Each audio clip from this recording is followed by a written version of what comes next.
అని అంటారంట.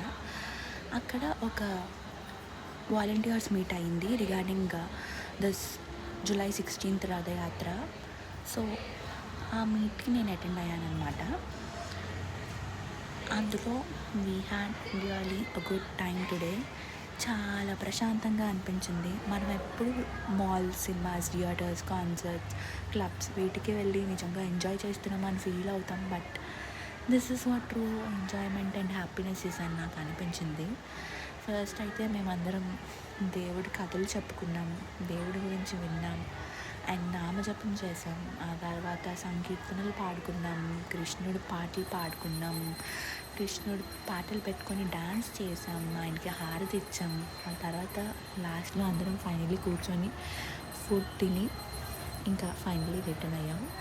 ఇదంతా ఎందుకు చెప్తున్నా అంటే రామదాస్ సినిమాలో ఆయన చెప్తారు కదండి, ఆనందలోకం అంటే ఈ నీ నామం, నీ జపం ఇవేమి ఉండవు, జస్ట్ ఆనందంగా గడపాలంటే నీ నామం నీ జపము లేని ఆనందలోకం, అది ఏమి ఆనందలోకం స్వామి, ఆనందం అంటే నీ సంకీర్తన, ఆనందం అంటే నీ భజన, ఆనందం అంటే నీ హారతి అని. ఎగ్జాక్ట్లీ అదంటే ఏంటో నాకు అర్థమైంది ఈరోజు అనిపించింది.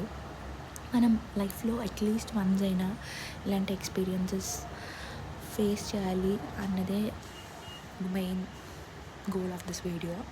So this July 16th Jagannath Swami Rathayatra, మీరు ఎక్కడున్నా సరే ఆ రోజు టెంపుల్కి వెళ్ళి కృష్ణకి హాయ్ చెప్పేసి వీలైతే మీకు నచ్చిన పని చేసి సర్వీస్ చేసి ఆనందాన్ని పొంది సంతోషంగా ఇంటికి వచ్చేయండి. హరే కృష్ణ, సర్వేజన సుఖినో భవంతు.